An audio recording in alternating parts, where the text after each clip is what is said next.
श्री स्वामी समर्थ. तर तुमचं वेलकम आहे रेसिपी आणि बरंच काही यामध्ये.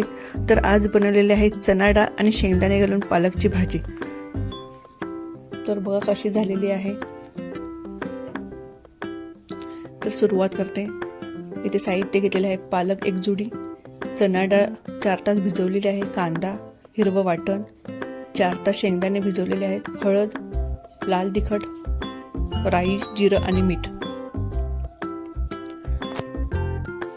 तर पालक मी पहिले धुवून घेतलेला आहे आणि आता लहान चिरून घेत आहे.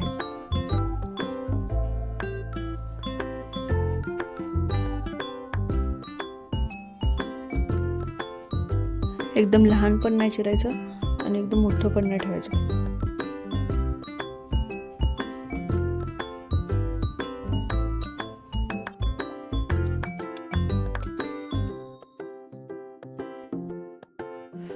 अशा प्रकारे पूर्ण पालक कापून झालेला आहे.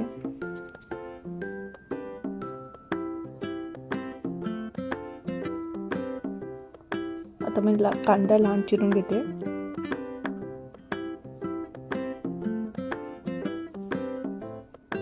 तुम्ही कशा प्रकारे पालकची भाजी करतात तेही कमेंट्स करून सांगा.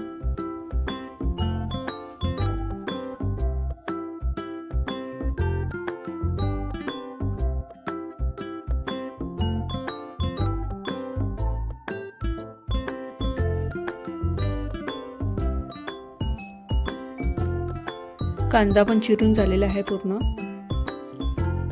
तर इथे गॅसवर मी कुकर ठेवलेला आहे.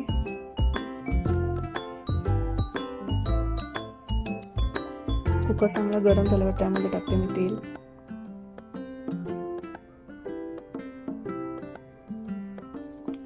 तेल पण गरम झालेलं आहे. आता फोडणी: राई,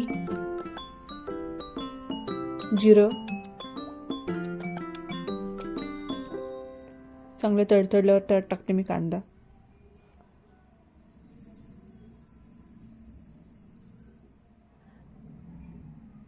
कांदा चांगला परतून घेते, गुलाबी करते मी कांदा.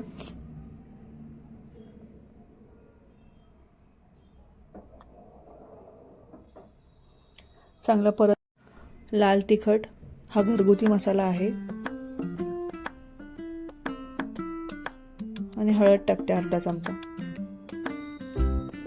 चांगलं परतून घ्यायचं आहे. मसाला खाली लागला नाही पाहिजे, चांगलं परतून घ्यायचं आहे ते. आता त्यात टाकते मी हिरवं वाटण. त्यात मी घेतलेलं आहे खोबरं, लसूण, कोथिंबीर, अद्रक आणि मिरची.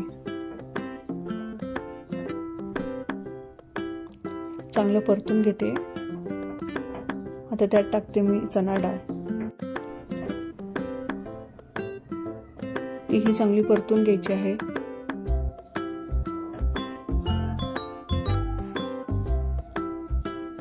नंतर टाकते त्यामध्ये मी शेंगदाणे, जे की दोन्ही पण 4 तास भिजलेले आहेत. चांगलं मिक्स करायचं आहे ते.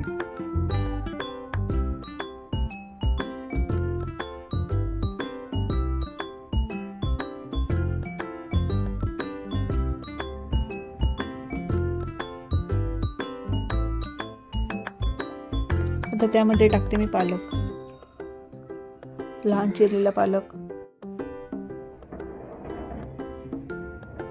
आता वरून टाकते मी चवीनुसार मीठ.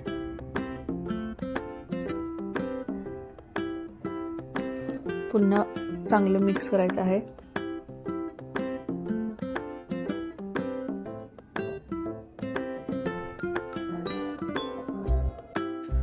पालक खाण्याचे खूप फायदे पण आहेत. तर नेहमी पालक खात जा, सीझन वाईज तुम्ही खात जा. तर पूर्ण मिक्स करते मी. तर इथे भाजी चांगली मिक्स करून झालेली आहे.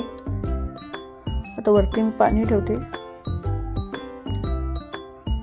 तर इथे चांगली वाफ आलेली आहे आणि पाणी आपलं गरम झालेलं आहे. तर तो त्यामध्ये टाकते मी. जेवढा लागेल तेवढंच पाणी टाकायचं आहे त्यामध्ये. ते उकळी आली की मी आता झाकण लावते आणि 4 ते 5 शिटी घ्यायचे, कारण चणा डाळ आपली शिजली पाहिजे म्हणून.